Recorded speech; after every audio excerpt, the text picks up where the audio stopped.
Ed called him an actor's enemy and said his movies were terrible. Robert Duvall's hatred for this Hollywood giant was so deep that he turned down millions just to avoid him. Their bitter feud got so bad that even John Wayne had to step in and break it up. When asked about working with him again, Duvall's response was brutal.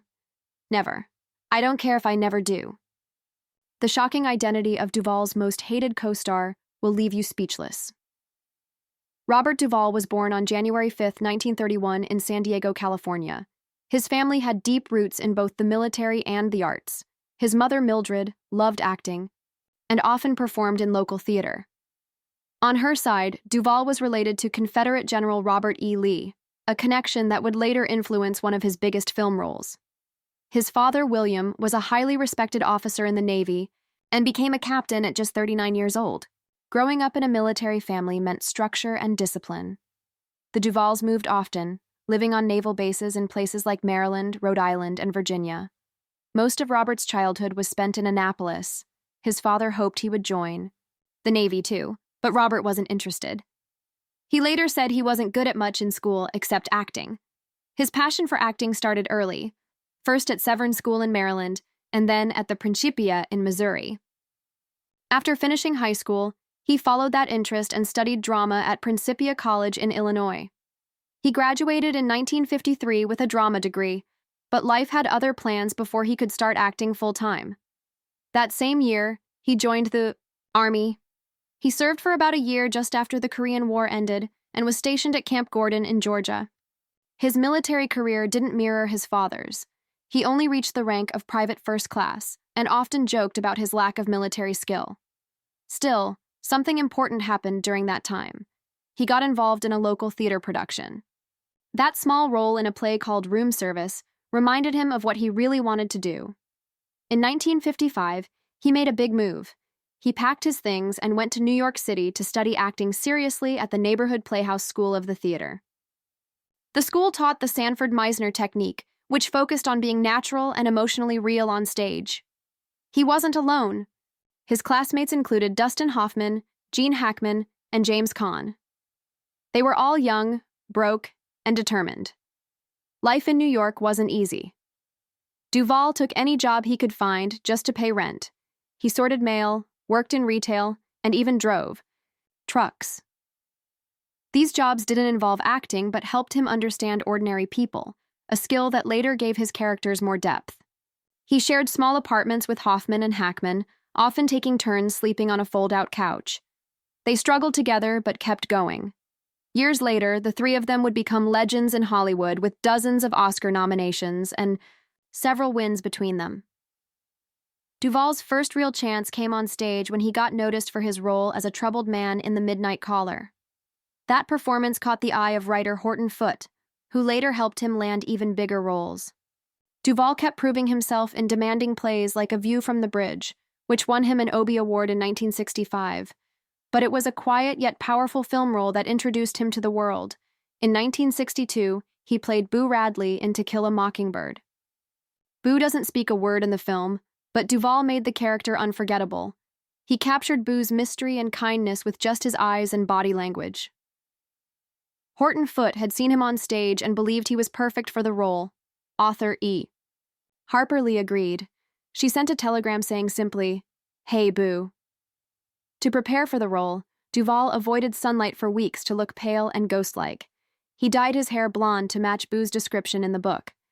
These small choices helped him disappear into the role. The movie keeps Boo off screen until the end, building suspense. When Scout finally meets him and softly says, "Hey, Boo," it's a quiet, emotional moment. He turns out to be the one who protects Scout and her brother, not the monster some believed he was. Boo becomes the story's symbol of innocence, the mockingbird, who shouldn't be harmed. Duvall originally had one line in the film, but it was cut. However, he didn't need words. His performance was powerful without them. Robert Duvall's role as Tom Hagen in the Godfather movies is still one of the most unforgettable performances in film history. Hagen wasn't just the Corleone family's lawyer, he was their trusted advisor, the man who solved problems with words instead of violence. Duvall played him with quiet strength. While Hagen was part of the family, he never truly fit in. Vito. Corleone adopted him as a child, but his German-Irish background always made him feel like an outsider. He wasn't like Sonny or Michael.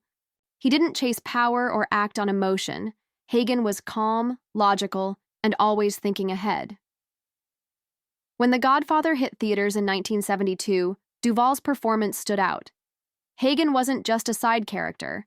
He was present in every major decision, often smoothing things over or handling tense situations.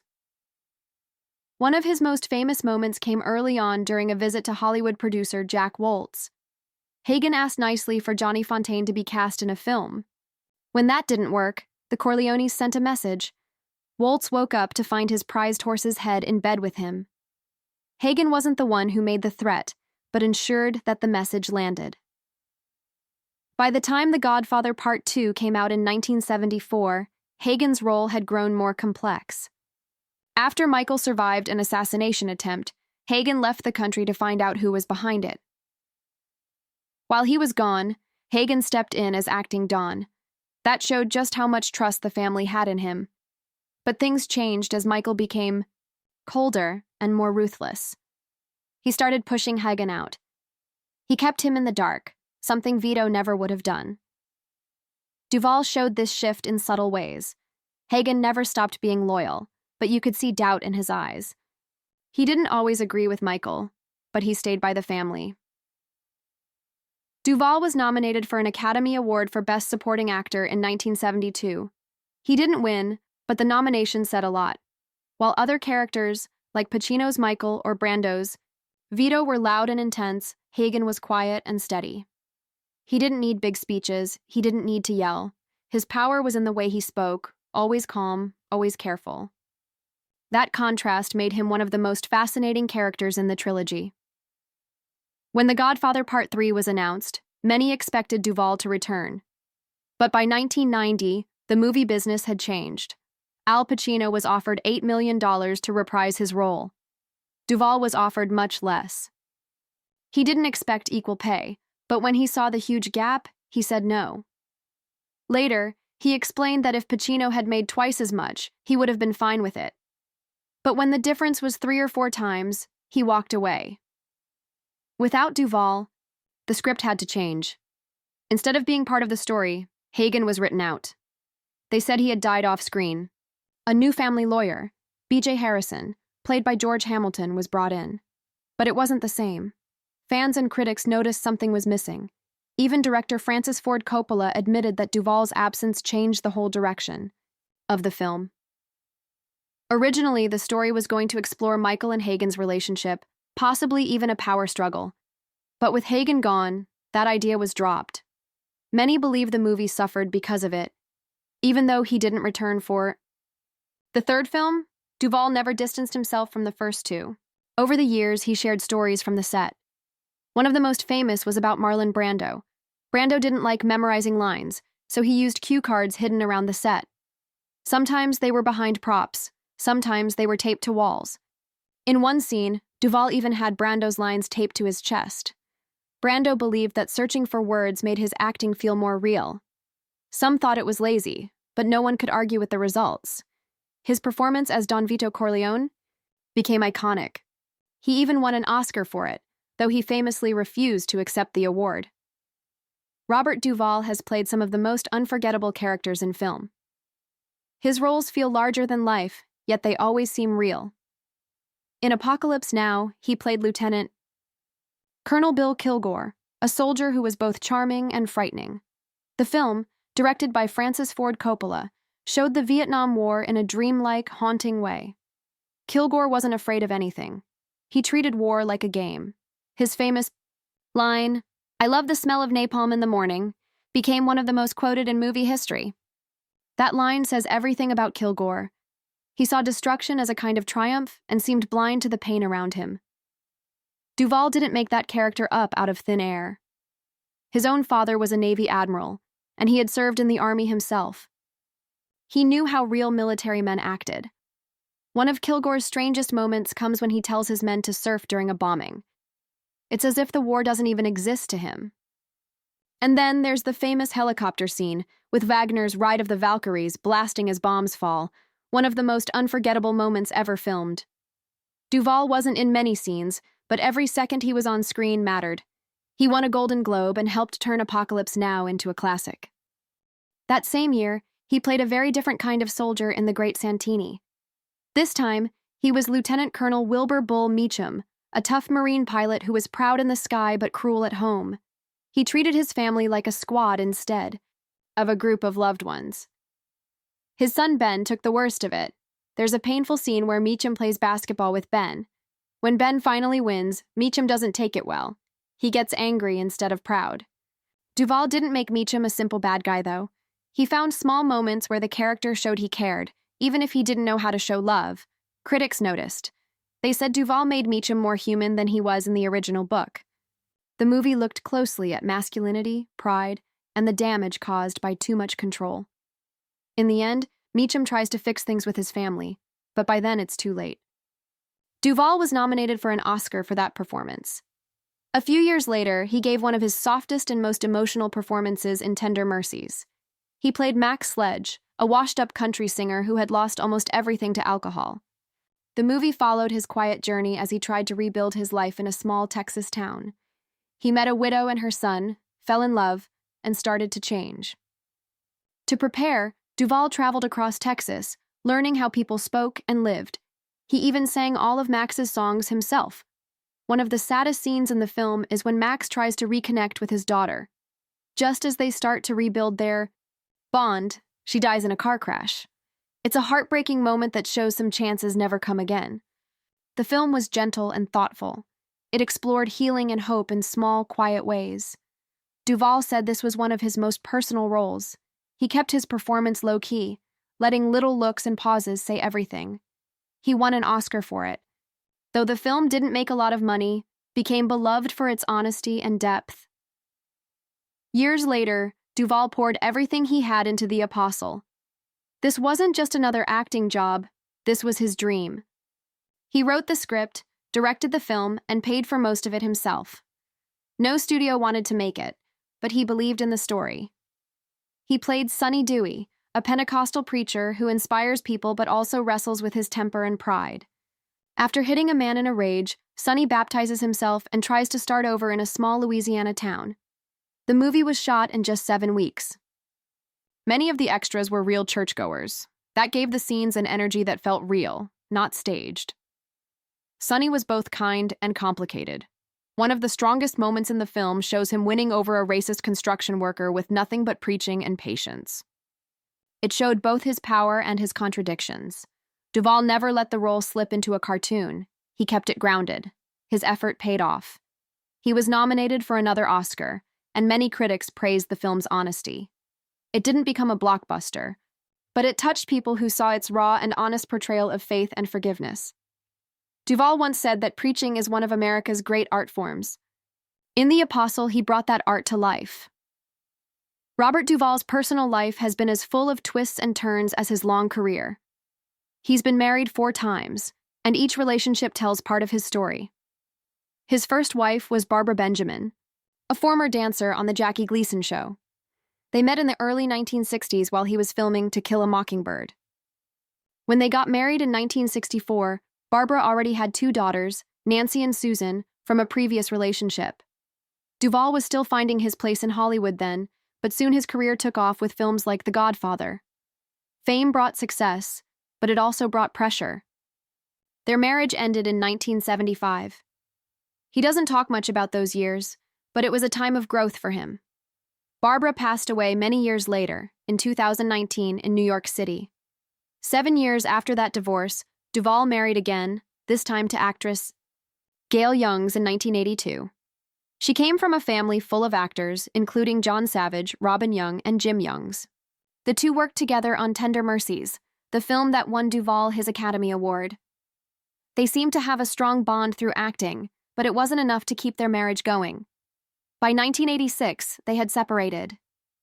Duvall had once said he'd never marry an actress, but he made an exception for Gail. It's hard to say whether working in the same field played a part in their split, but it couldn't have been easy. In 1991, he married for the 3rd time. His wife, Sharon Brophy, was a professional dancer. They connected through their love of dancing, especially Argentine tango. Sharon even became his tango teacher at one point, but even that special connection wasn't enough to hold the marriage together. They divorced in 1996. Unlike Duvall's earlier wives, Sharon stayed out of the spotlight after the split. That same year, something unexpected happened. Duvall met Luciana Pedraza, an Argentine actress and filmmaker. She didn't recognize him at first and invited him to a party. Despite the 41-year age gap, they hit it off right away. Luciana, born in Argentina in 1972, was the oldest of 5 sisters and had earned an MBA before turning to film. Over time, they worked together on movies like Assassination Tango and Wild Horses. Their shared love for tango became a big part of their relationship. They got married in 2005 and have stayed together ever since. Along with their work and dancing, they also started a charity, the Robert Duvall Children's Fund, to help children and families in need, especially in Argentina. Even though he's been married 4 times, Duvall has never had children. He doesn't often talk about it. In one interview, he jokingly said he was shooting blanks, but that's about all he shared. Whether by choice or not, he's never shown regret. As his personal life moved through these chapters, Duvall kept building an impressive career. One of his most loved roles came in Lonesome Dove in 1989. He played Gus McCrae, a retired Texas Ranger, going on one last cattle drive with his old partner, played by Tommy Lee Jones. The miniseries was a huge success and brought new life to the Western genre. Over 4 nights, more than 26 million people tuned in. Duvall made Gus warm, funny, and real. He later said it was his favorite role, even more than The Godfather. Lonesome Dove earned many awards, including 7 Emmys. Although Duvall didn't win for Best Actor, James Woods took that one. He did win a Golden Globe. Gus's death in the series was both heartbreaking and powerful.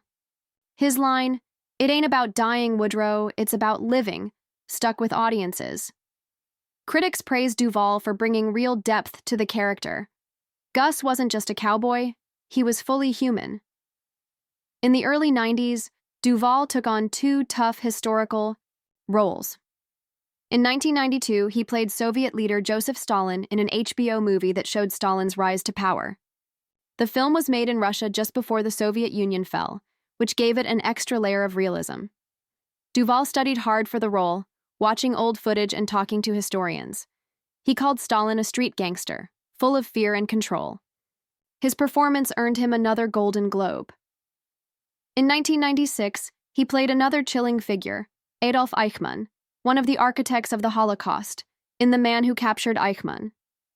The story followed Eichmann's capture in Argentina and the events leading to his trial in Israel. Duvall portrayed him not as a monster, but as a man who committed evil with cold detachment. It was a disturbing, powerful performance that earned him another Emmy nomination. Even as he grew older, Duvall kept taking on meaningful roles. In 1998, he starred in A Civil Action as Jerome Fasher, a smart and strategic lawyer defending companies accused of polluting a town's water. He didn't play the character as evil, just as a man doing his job. The role earned him an Oscar nomination. In 2009, he played Felix Bush in Get Low, a reclusive man in 1930s Tennessee who wants to throw his own funeral while he's still alive. The movie was about guilt, secrets, and redemption. Many critics said it was one of his best performances. Robert Duvall has never been one to hold back. Known for his strong performances and direct personality, he's also known for speaking his mind, especially when it comes to other people in the film industry.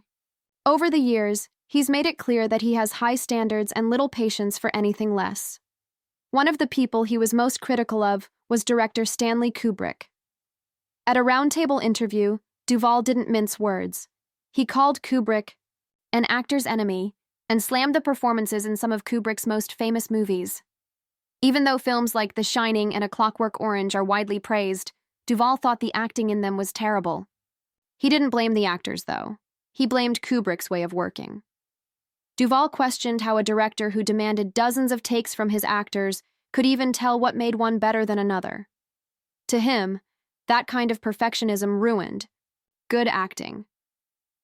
Duvall didn't just criticize directors from the past, he also had harsh words for modern ones.